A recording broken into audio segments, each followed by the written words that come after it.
This is episode 515 of the Rio Grande Foundation's Tipping Point, New Mexico. I'm Paul Gessing, president of the Rio Grande Foundation, New Mexico's free market think tank. You can find out more about the foundation at riograndefoundation.org.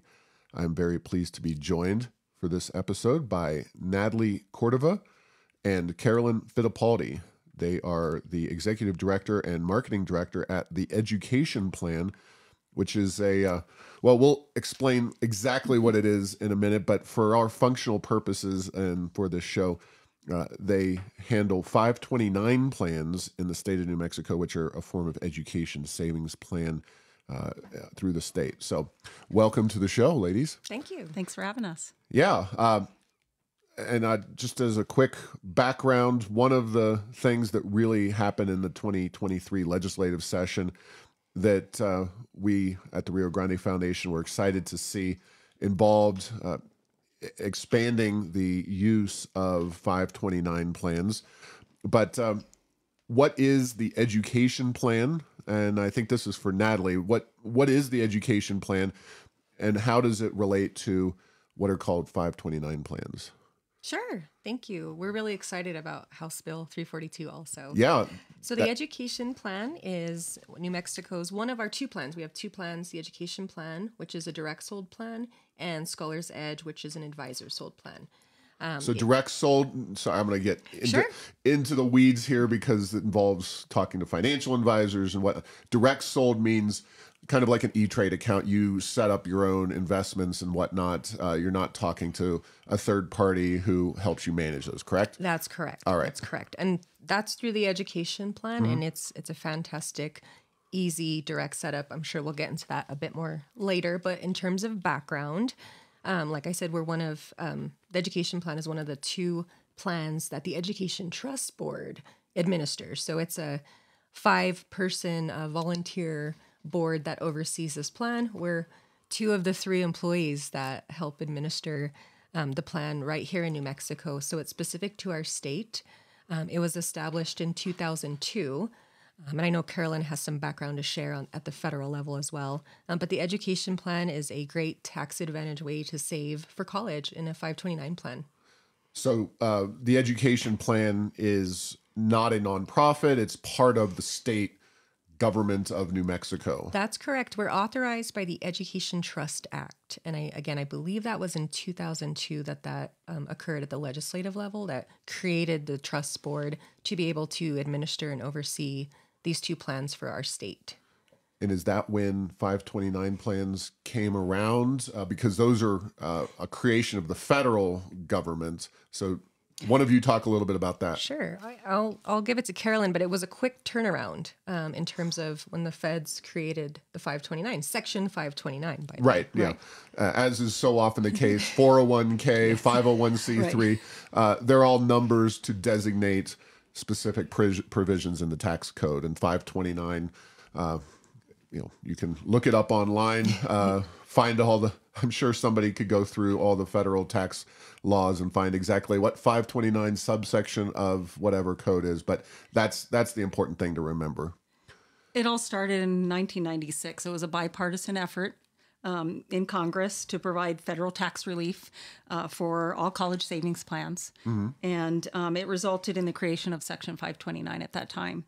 The development of Section 529 and the resulting federal tax benefits led to the development of college savings plans nationally. There are over 100 plans throughout the country. Today, 49 states and D.C. have 529 plans, and each 529 plan has unique features and benefits. So they're all slightly different. And as Natalie mentioned, the New Mexico plans were established in 2002. It's not something new, but right. It has evolved over time. Initially, in the early days of 529 plans, it was focused on higher education and college, tuition and expenses. And as you noted earlier, that has expanded over the years. And we'll get into a little bit more of that, unless you would like us to talk about that now. I definitely will. But talk a little bit about, kind of that history there, especially at the federal level, we'll get into the New Mexico legislature in a second, but obviously paying for college is a huge potential expense for a lot of families. Not every family, but certainly for those who do have children who want to go to college. And I have 3 kids that may go to college. They all have 529 plans set up, but that was the Clinton administration, I guess Gingrich and the Republicans, so definitely bipartisan there. And then over time, kind of the 529 plans and what they are meant to pay for has expanded and changed. So either one of you can talk about that kind of history going back, nearly 30 years. Scary.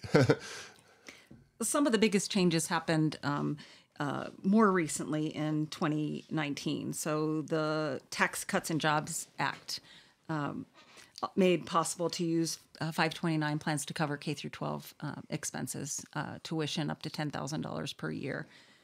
Also, for up to $15,000 per year to an ABLE account. Actually, that just changed to $15,000. What is an ABLE account? Oh, the acronym it's for. That's I don't need acronyms. That's we've already sufficiently hit the 529. We don't need acronyms to join us too. But what does it mean? What does it do? Students with special needs. Okay. So and I do believe it's a better life experience. I believe that's what the acronym. This is for all levels, kids in school, out of school. Who are the beneficiaries of ABLE accounts? Gosh, I would probably misspeak to be specific, but from what I understand, it's for those identified with special needs. I think it's children and progression into adult life. K-12 and college. That's correct. Yeah, that's correct. Okay. And so in New Mexico, the state treasurer's office administers the New Mexico ABLE plan.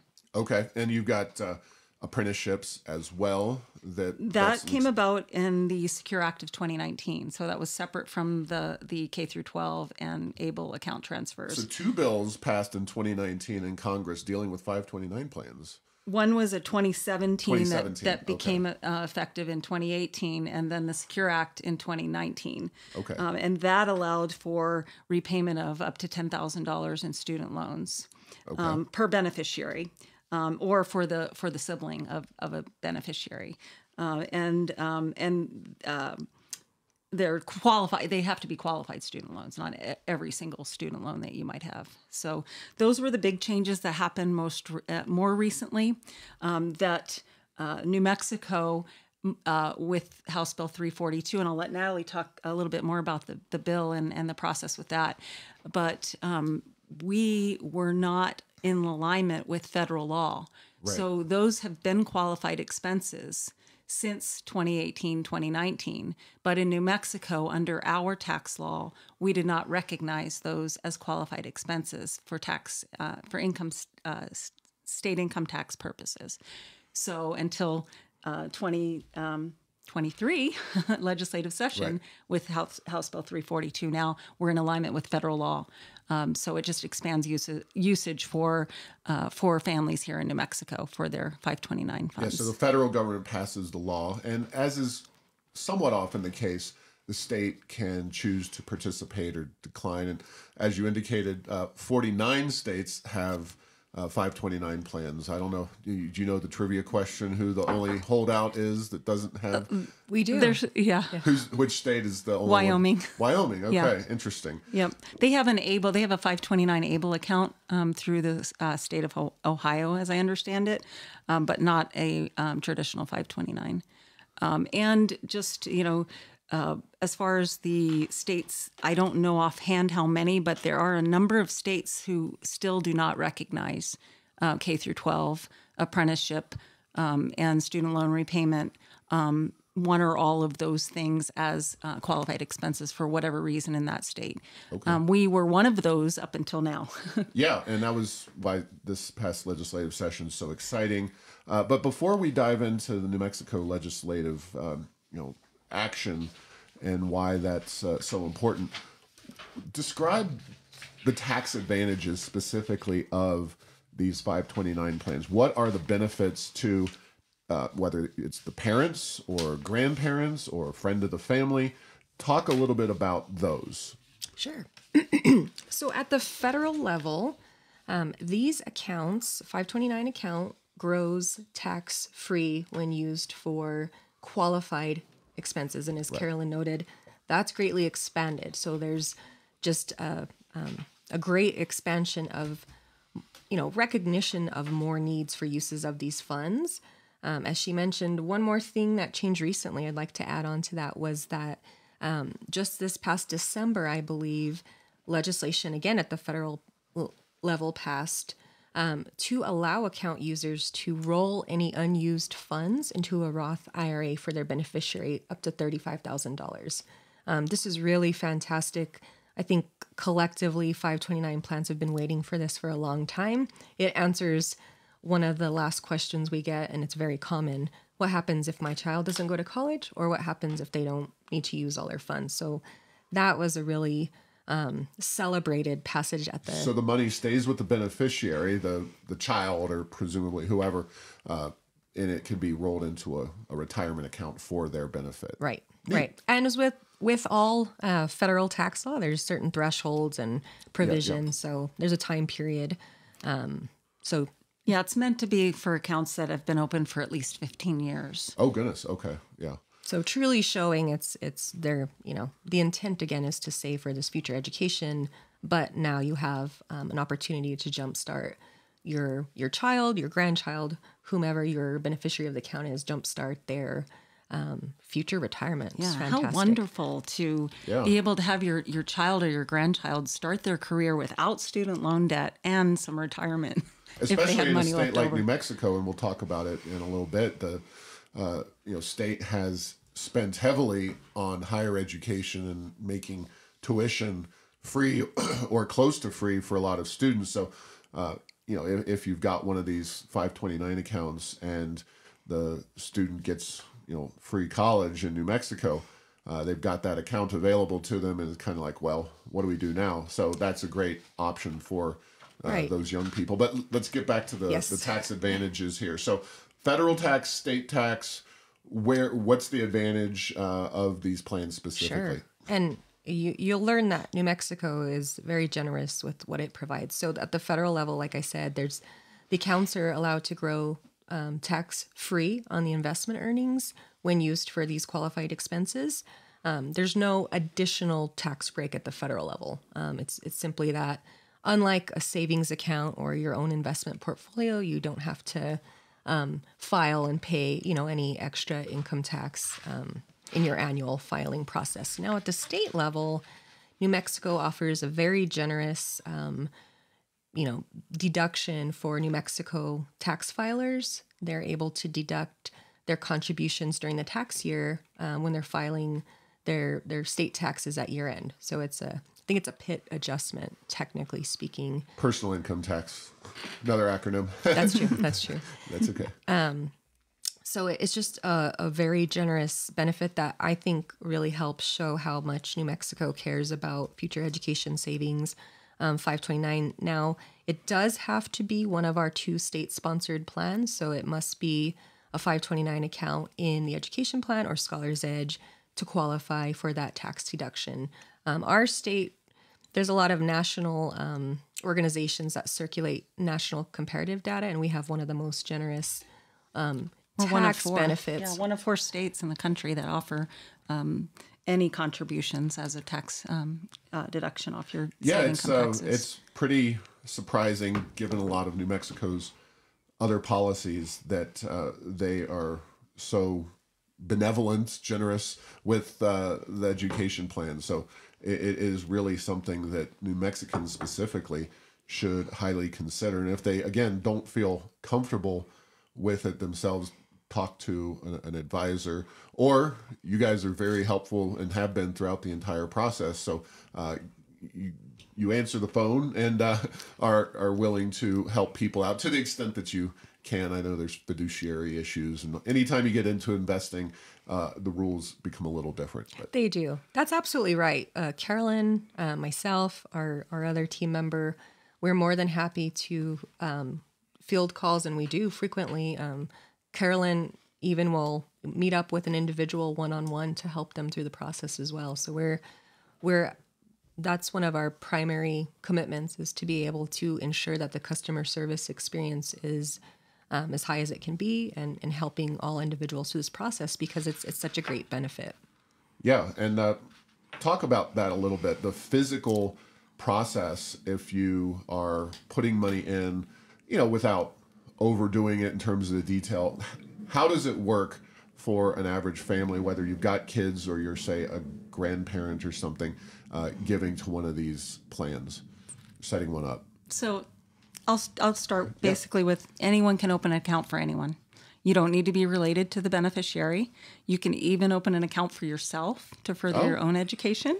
You can open the account pretty easily in about 10 to 15 minutes online on theeducationplan.com. There's no minimum initial contribution requirement. There are states out there who do have minimum requirements or regular contribution requirements. We're not one of them. So you can make contributions at any time, and whether that's a lump sum contribution or regular contribution through your bank, or if you wanted to do, if your employer does payroll direct deposit or payroll deduction, you can do it that way. Obviously, regular contributions will provide the biggest impact on your savings over time, but any contributions that fit into a family's budget are great and will make a difference. Yeah, it could be proceeds from an estate or something, even, that you would put into or account. those checks that are coming in a few weeks. $500 checks. That's a great point. $1,500. Put that into a 529 account. And we also often associate this kind of thing with young children, young kids, but maybe you're a working professional and you've got children or something, but you want to go back to college or think you might want to go back to college. It doesn't hurt to put this money aside, and then if for some reason you decide not to go to college or back to school, whatever it may be, you've got a Roth IRA sitting there available to you. These plans are so flexible. There are so many different options to cover various scenarios, from the contributions to whom the beneficiary is. So we have flexibility, and again, this is at the federal level, but it flows through to all the state plans. Flexibility with rolling an account to a qualified beneficiary. And that's a long list of qualified beneficiaries that you can roll it without any penalty over to another beneficiary. I've heard this with grandparents now who have had children with the 529 plan. They didn't use it. They're going to roll it to their grandkid. So there's just so many different options to really accommodate the unknown future element, and to be able to, again, encourage saving for a future education expense.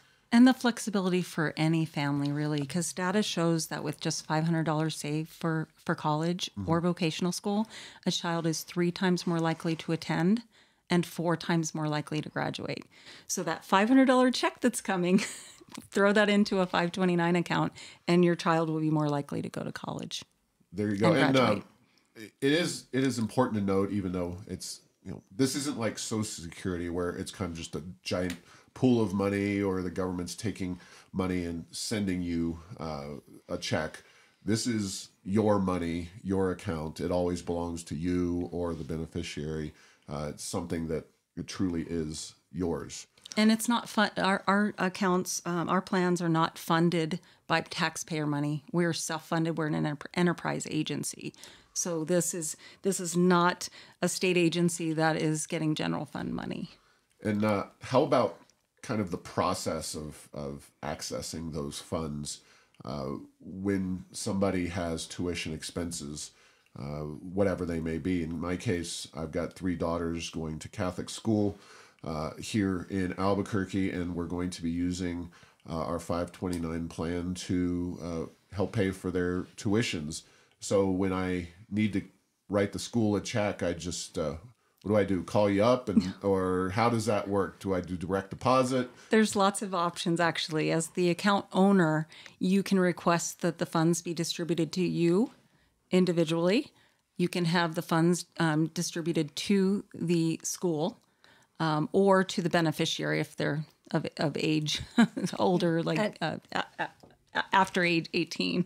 Yeah, the important thing to note there is always keep your records for tax purposes. So if you do request a reimbursement or a withdrawal of your funds, to be able to ensure that you've kept that supporting documentation that shows it was truly a qualified expense. There's nowhere to file that per se, so you'd want to keep that on hand to show it was used for one of those qualified listed items. And does it matter if, for example, again, paying for college, if you send your son or daughter to out-of-state school, that doesn't affect anything, does it? No, that's, again, one of the beautiful things about a 529 plan is you can go anywhere in the nation. And Carolyn's really has more data on this in terms of even at international schools. So if you want to do a study abroad program, there are international schools that are included. And just a reminder too that these funds can be used for tuition, of course, but room and board, books, fees, computer equipment, software that might be needed. And these are not just 4-year or 2-year colleges, community colleges, trade schools, professional schools, certificate programs, not just for undergraduate, but PhD programs, master's degrees, very, very flexible use of the funds. And obviously, we just keep getting more and more options for use of the 529 funds, which is great. A lot of family members often wonder, what should I buy Johnny or Susan for their birthday or graduation or Christmas? We're a little bit away from the holiday season, but a lot of families say, gosh, if I see one more toy on the floor, one more toy broken, whatever, I'm going to have a conniption. And here we are with an option for people that you can just say, hey, use this information and go ahead and put money into that fund, and you'll get a little tax benefit. You're exactly right, Paul. I mean, friends and family can give a gift into your 529 account. They can do it through a recurring contribution or a one-time gift. And we have a unique gift code that you can request as an account owner, and you can send that out to your friends and family. Text it, email it, put it on Facebook, ask your friends and family to crowdfund your child's education. Really a cool way to get everyone involved. And as you mentioned, if your friends and family live here in New Mexico, there's also a tax benefit for those residents because they can write off their contribution to the account as well.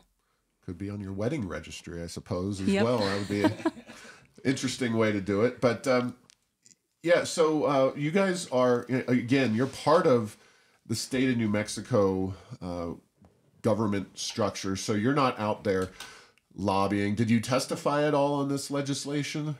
I didn't.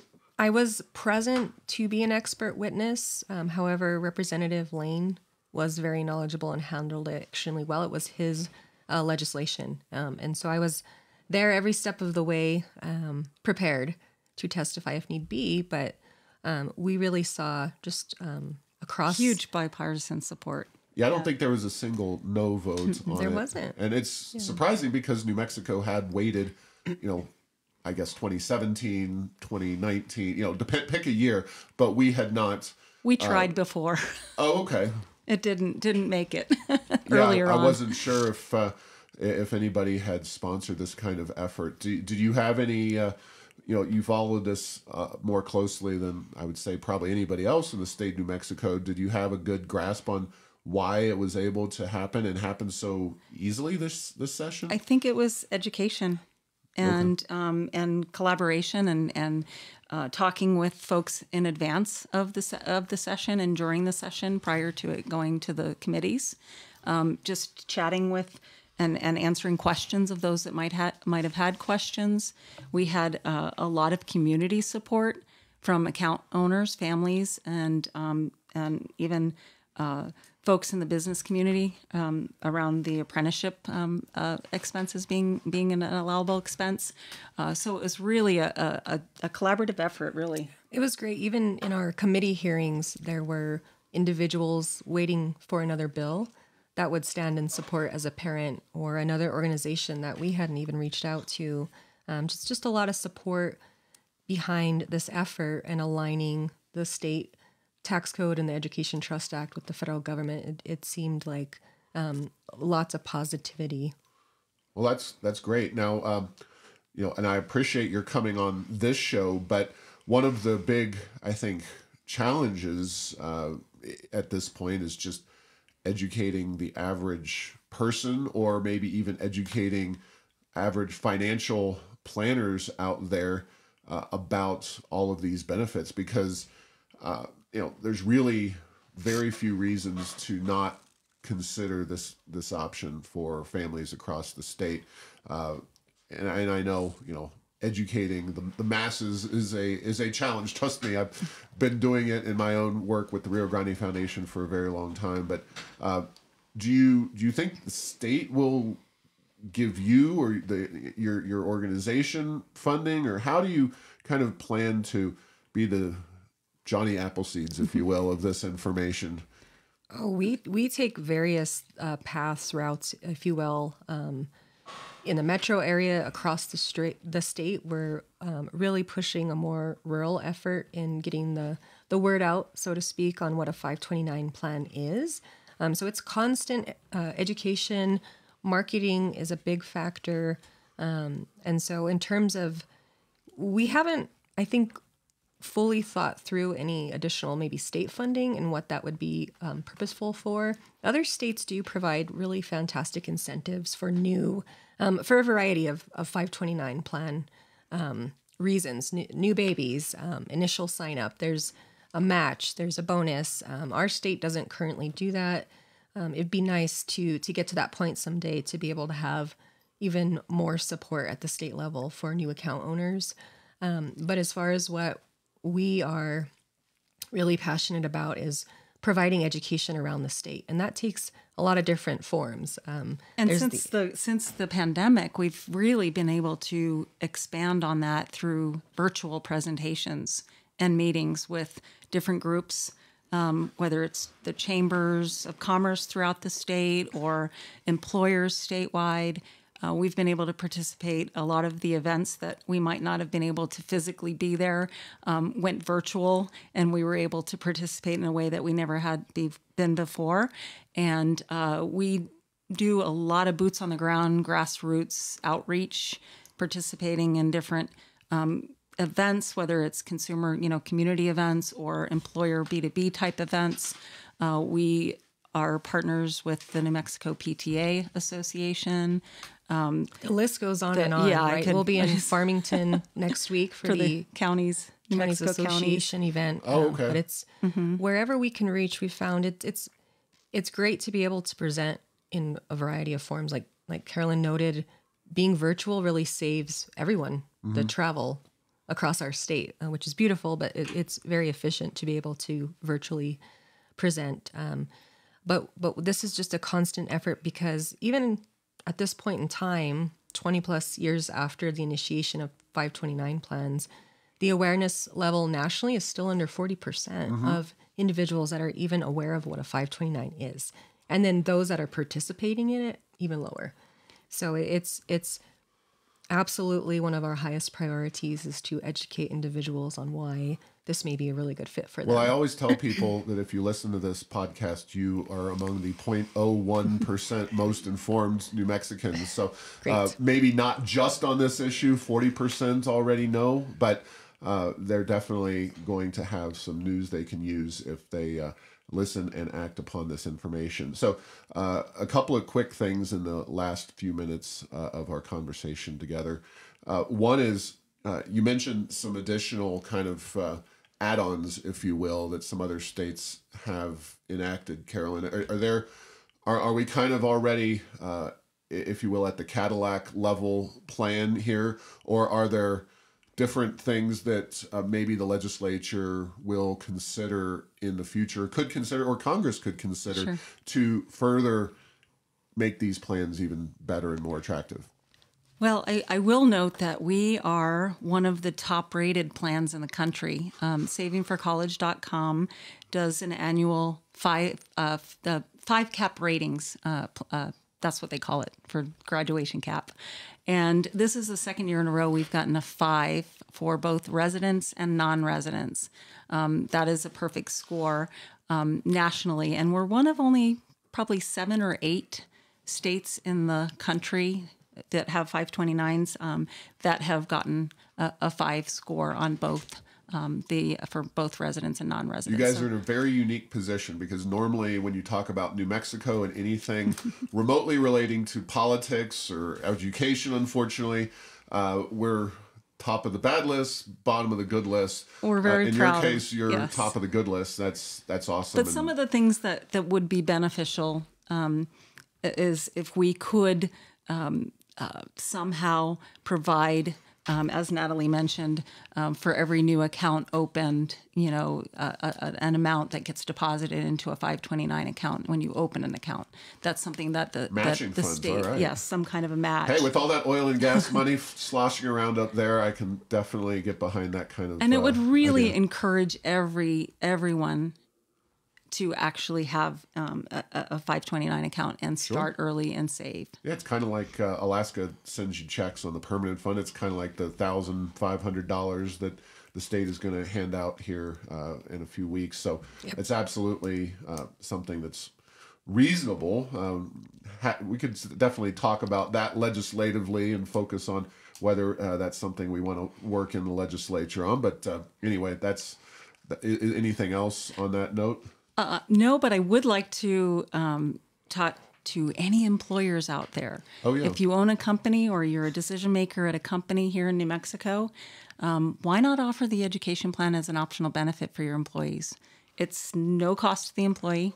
We'll come out and do a presentation or do a virtual presentation, attend benefits fairs. You can offer the opportunity for your families to save for future education through payroll direct deposit. We have probably over 40 different employer partners right now. Sandia Labs is one of our largest, the city of Albuquerque. We're just adding Bernalillo County. We're attending an event in a couple of weeks for their employees, to name a few. So we really encourage employers to get in touch with us, and we're happy to get you all set up. All the information is on the website at theeducationplan.com, and we look forward to talking to you. Yeah, well, I was going to make sure that folks have that email address. So theeducationplan.com. And again, you are official with the state of New Mexico, but the plans are individually owned and for the benefit of a beneficiary. And that's, that's fantastic. And you're investing that money and getting a tax benefit there. Well, anything else before we conclude? Yeah, I'd love to add, since you just mentioned investing, you can see when you peruse the website at theeducationplan.com, we've set up, and a lot of states do this, but the education plan does a year of enrollment portfolio, which makes it really easy, as Carolyn noted, for anyone. You don't have to have investment experience, background. You simply match the age of your child, or it does it for you when you sign up with a year of enrollment portfolio. And those portfolios will move throughout the age of your child. They're geared towards more aggressive growth in the beginning and taper off to be conservative at, nearing the child's 18th birthday. So I think that's a really another fantastic benefit of the education plan. Wonderful.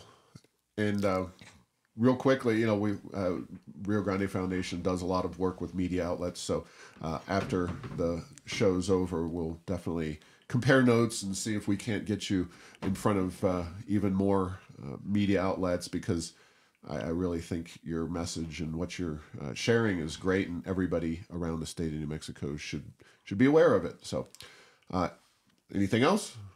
All right. I'm sure I could speak for another 30 minutes or more. All right. Thank you. I'm really pleased that you made time to be with us, and I hope folks out there will take the state up on this great benefit. Natalie Cordova, the Executive Director of the Education Plan, and Carolyn Fittipaldi, Director of Marketing. Thanks for your time today. Thank you very much. Paul. All right. Thanks for listening to this week's episode. Find all episodes at tippingpointnm.com or at the Rio Grande Foundation's YouTube channel. Subscribe to the show at Apple, Stitcher, or tell Google Home to play Tipping Point New Mexico. Thanks to Path 3 Marketing for producing this show.